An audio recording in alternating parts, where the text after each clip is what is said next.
मसीह में मेरे प्रिय भाइयों एवं बहनों, आप सबों को मसीह यीशु के नाम से स्वागत करता हूं। फिर से एक बार इस सुंदर से अवसर में परमेश्वर ने मुझे एक मौका को दिया है कि मैं आपके साथ परमेश्वर के उस जीवित वचनों को बांट सकूं। दूसरा ऐतिहासिक पुस्तक अध्याय 13 का 12 में इस प्रकार से एक वाक्य वहां पर लिखा गया है कि हे इस्राएल के पुत्रों, परमेश्वर से मत लड़ो। और गिनती के पुस्तक अध्याय 22 का 22 में बिलाम के विरोध या बिलाम के बारे में परमेश्वर की कोप भटक उठा करके हम लोग देख सकते हैं। हाँ प्रियो, हम आज के दिन उस बिलाम के बारे में जो गिनती के पुस्तक 22वां अध्याय से 24वां अध्याय, इस तीनों अध्याय में बताया गया उस बिलाम के बारे में आज हम लोग अध्ययन करने के लिए जा रहे हैं। उसके जीवन से परमेश्वर हमें क्या सिखाने के लिए चाहता है, इस 22 से 24वां अध्याय यानी इस 3 अध्यायों में और किसी के बारे में नहीं बताया गया है। एक बालाक मोआब के राजा और दूसरा ये बिलाम जो है एक भविष्यवक्ता था, लेकिन इस्राएलियों का नहीं था, परमेश्वर का नहीं था, ये भविष्यवक्ता था। और बालाक जो है, जो राजा मोआबी राजा था, वो इस्राएली लोगों की उस सेना को देखकर डर गया और उस डर में ये इस व्यक्ति को देखकर के इस व्यक्ति को जाकर पूछ रहा है कि हमको पता है कि जो आप आशीषित करेगा वो आशीषित रहेगा और जो तू श्रापित करेगा वो श्रापित रहेगा। इसलिए तू मेरे पास आ जा और आकर इन इस्राएली लोगों को क्या कर, तो श्रापित कर। लेकिन पहली बार जब इनको बताया गया, पूछा गया, इस बिलाम जो है बता रहा है कि मैं परमेश्वर जो बता रहा है उसी को मैं बताऊंगा। अगर वो आशीष करने के लिए चाहता है मैं आशीष कराऊंगा और जो श्रापित करना चाहता है वो श्रापित कराऊंगा। और यही उसका प्रत्युत्तर था। लेकिन आगे हम इसके वचनों को और अच्छा से अगर हम लोग पढ़ेंगे तो यहाँ पर 2 बार बालाक राजा जो है इनके पास आता है ये पूछने के लिए कि तो आकर इस्राएली लोगों को क्या कर, स्थापित कर। और पहली बार तो बोलता है कि नहीं करूँगा। और दूसरी बार ये लोग आता है कि बड़े एक ऑफर के साथ कि ये बोल रहे हैं कि जो कुछ आप चाहेगा वो सब कुछ हम देंगे, है ना। इस ऑफर के साथ वहां पर इस बिलाम को मिलने के लिए आते हैं।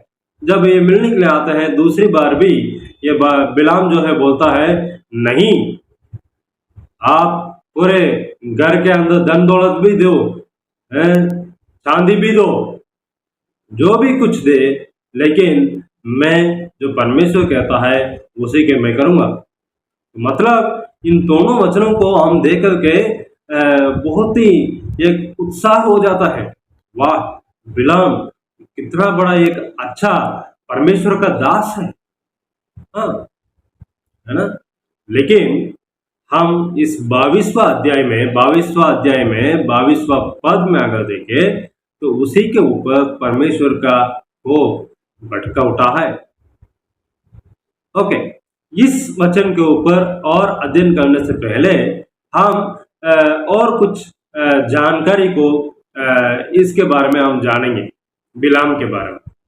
पुराने नियम में बिलाम के बारे में 60 बार बताया गया है। 56 वचनों में 60 बार बताया गया है। और नया नियम में इनके बारे में सिर्फ 3 बार बताया गया है।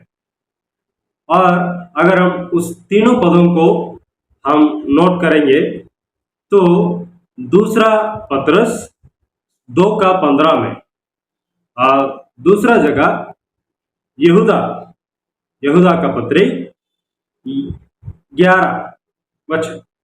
ओके, तीसरा जगह पर प्रकाशित वाक्य 2:14। इन तीनों वचनों में अगर हम लोग पढ़ेंगे तो इनके बारे में साफ साफ लिखा गया है कि ये इसका रास्ता या इसका सलाह या सुझाव जो है किस प्रकार का था, नाश लाने वाला है, नाश की ओर जाने वाला इनका रास्ता था। हाँ प्रिय, ओके, ये तो ऐसा है नया नियम, लेकिन पुराना नियम में कैसा है? पुराना नियम में इसका जो पहली बार जब इसके बारे में बताया गया है, उसका मृत्यु के बारे में ही बताया गया है, उसका जीवन के बारे में या उसका पृष्ठभूमि के बारे में या उसका जन्म के बारे में ऐसे कोई जानकारी नहीं दिया गया है। सीधा सीधा जब इसके बारे में पहली बार बाइबल में आता है, पहली जगह पर उसका मृत्यु के बारे आता है। हाँ, उसके बारे में यहोशू की पुस्तक 13:22 में लिखा गया है, इस्राएलियों को पुत्र मिलकर के इनको गात किया गया है। देखिए, तो हम इन सारे पृष्ठभूमि के वचनों को अगर हम लोग देख कर संबंध करें, जोड़ कर देखें, तो हमें एक बात पता चलता है, ये परमेश्वर के विरुद्ध कुछ काम को किया है ना। यहाँ पर 20वां पद में हम देखते हैं कि परमेश्वर खुद बोलता है तो इनके पीछे आप चले जा और जो कुछ मैं बोलूंगा उसी बातों को कर। और 21-22 में हम लोग देखते हैं ये उसी के अनुसार, परमेश्वर के अनुसार ही ये चलता है। सुबह उठता है और गद्दी में बैठकर चला जाता है। जब ये चल रहा है उस रास्ता में ही परमेश्वर का क्रोध इनके ऊपर भड़क उठ रहा है और एक परमेश्वर का दूत जो है बड़े एक तलवार को लेकर के उसके सामने उसके रास्ता में खड़ा और पहले परमेश्वर के साथ बातचीत करने वाला एक व्यक्ति, और अभी परमेश्वर का दूत आगे में खड़ा है, परमेश्वर खड़ा है, तो उसको देख नहीं पाया। इसका मतलब यह है कि कुछ तो उसके अंदर में हुआ है जिसके कारण वो परमेश्वर को देख नहीं पा रहा है। हाँ प्रिय, इस प्रकार से बाइबल हमें सिखाती है कि बिना पवित्रताई से हम परमेश्वर को देख नहीं सकते हैं। हाँ, तो मतलब इसके जीवन में से हम ऐसे देख सकते हैं कि जो शुरुआत है ना, शुरुआत 2 बार, उसके पहले कितने बार बोला है मालूम नहीं, किस प्रकार से उसका जीवन था मालूम नहीं, लेकिन इस वचन के आधारित 2 बार उसने मना किया है परमेश्वर की लोगों को श्रापित करने से।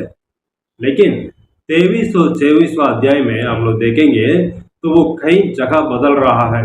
यहाँ पर आकर के तुम देखो और उनको श्रापित करो, और ये भी जाके ये देख रहा है, इस जगह को देख रहा है, उस जगह देख रहा है, पश्चिम दक्षिण और इन सारे दिशाओं में जाकर के बता रहा है, लेकिन परमेश्वर की इच्छा नहीं है। मेरे प्रियो, कई बार हमारे शुरुआत के आत्मिक जीवन को अगर हम लोग देखें तो कितनी अच्छा था, और हमारे शुरुआत के दिनों, हमारे शुरुआत की सेवकाई किस प्रकार से था, हम थोड़ा से जरा सोच के देखेंगे। और 10 साल होगा, 20 साल हो गया होगा, 25 साल हो गया होगा, 30 साल हो गया होगा, किसी को 40 साल हो गया होगा। अभी मुड़ करके आप देखिए किस प्रकार से है, किस प्रकार से पहले था और अभी है। मेरे प्रियो, यहाँ पर परमेश्वर का विरोध कौन जा रहा है? बोलिए, हाँ, बिलाम का रास्ता परमेश्वर का विरोध था। मतलब वो धन दौलत में अपना मन को डाल दिया, और जो लास्ट में बोला था ना, मैं जो भी आप चाहेगा वो सब कुछ मैं दूंगा और करूंगा, और उस बात में ये गिर गया। मेरे प्रियो, आज हम लोग निर्णय करें कि परमेश्वर के प्रेम से, परमेश्वर की सेवकाई से हमें क्या रुकावटें आ रहा है, और हमारे विरोधी कौन है, हमारा विरोधी कौन है, इसे हमें देखना समझना बहुत ही अनिवार्य है, बहुत ही अनिवार्य है। 22 का 32 में मैं स्वयं आपको विरोधी बनकर आया हूं बताता है। आपने कई बार हमारे जीवन में, हमारे सेवकाई में परमेश्वर खुद हमारा गलती की वजह से,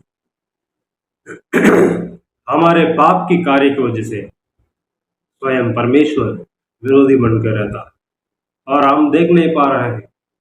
पहले हम बातचीत करते थे, पहले हम लोग देखते थे जिस प्रकार से आदम और हवा ने जैसे पाप किया और जाकर के चुप गए, अपने आप को छिपा दिया, परमेश्वर की उपस्थिति से पीछे हो गए। प्रियो, ऐसे हमारे जीवन में यही परमेश्वर की इच्छा है। परमेश्वर करे इस सुंदर से वचन के द्वारा आप सबको बहुत सारे से आशीष, और हम जांचे अपने आप को कि कौन हमारा विरोधी। परमेश्वर करे आप सबों को इस वचन के द्वारा बहुत सारे से आशीष। आमीन।